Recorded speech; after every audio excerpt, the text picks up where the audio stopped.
Quando você determina tudo isso e você vai agora para a fase 2, aí você tem um protocolo de validação do processo de limpeza dos equipamentos. Então, é a validação propriamente dita que a gente fala. Então, você vai ter lá o protocolo, que vai dizer você vai citar muitas das informações que você conseguiu determinar lá na fase 1, você vai citar nesse protocolo da fase 2. Então, lá no relatório da fase 1, você tem muitas informações lá que vai agora citar elas, resumir sucintamente dentro do protocolo da fase 2. Então, o que acontece? Nesta fase 2, você vai desafiar o procedimento de limpeza que você já definiu, bem estruturado na fase 1, tá bom? E o procedimento de limpeza referente ao POP do equipamento, você vai citar o procedimento de amostragem referente aos pontos de amostragem e o processo de amostragem, você vai citar, porque já definiu lá no 1.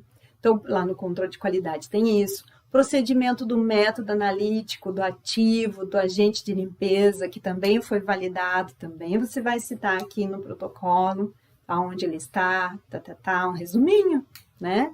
E que os equipamentos qualificados, quais estão qualificados, quais são todos que você vai passar na sua rota produtiva ou que você vai utilizar, seja cosmético, saneante, equipamento A, B, C, D, enfim, também precisam estar qualificados. Então, você tem um cronograma de qualificação, tudo certinho, prontinho, vai citar. O produto de pior caso que você definiu através de uma análise de risco bem feitinha, etc., também você vai citar. Então, a análise de risco com o pior caso, o número de lotes serão avaliados no estudo, perfeito, então você também vai citar.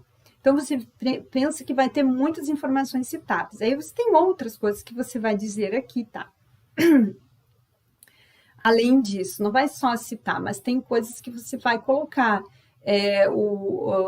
Essa estratégia de como você vai fazer as análises que você vai ter que seguir, né? Os parâmetros críticos de processo que você vai ter que se decidir. Então, aqui, como lá na fase 1 você já sabe quais são, aqui você vai fazer um resuminho, fazer uma tabela, fazer alguma coisa para deixar claro também, mais resumida, tá bem? Então, tudo isso você vai acompanhar. Então, você já sabe também a concentração do detergente, já sabe tudo, tá bom? Então, você vai elaborar agora, depois que você já fez lá, você definiu 5 lotes do pior caso, das linhas de líquidos, sei lá, alguma coisa assim. Se for cosmético, você tem o pior caso por equipamento. Então, cosmético, eu tenho o equipamento, o tanque 1, ele tem o pior caso, que é X. O tanque 2 tem um pior caso, que é o Y. Enfim, então você tem ali, ou quantas linhas você tiver para cosmético, o produto ciclano, ele pode ser envasado em todas as linhas. O produto beltrano também pode ser envasado. Então, você tem que fazer uma análise de risco bem embasada nisso tudo. É um pouquinho mais complexa, mais complicado, porque cosmético, às vezes, tem mais de 400 produtos, ou até mais. E aí você precisa pensar, então, se aquele equipamento ele vai passar em quantos equipamentos que tem, ele vai passar por processo de etapa de aquecimento por 2 equipamentos, por 1 equipamento, é suscetível à microbiologia, é insolúvel, tem dificuldade de limpeza, tudo que eu comentei em outros momentos, mas assim, todas as informações possíveis que você achar importantes irem na análise de risco, para que você ajude a definir corretamente, você vai colocar.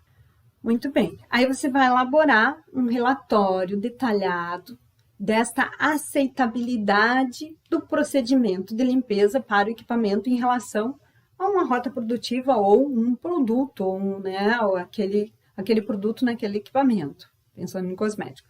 Então, você vai indicar os procedimentos para quando ocorrer uma mudança crítica, tá? E o acompanhamento da verificação continuada do processo de limpeza dos equipamentos, ou seja, eu vou chamar de VCP, né? Definindo uma estratégia clara lá no estágio 2, no relatório, para que você acompanhe e faça na fase 3, que vai estar embasado nesses resultados que você tem na fase 2.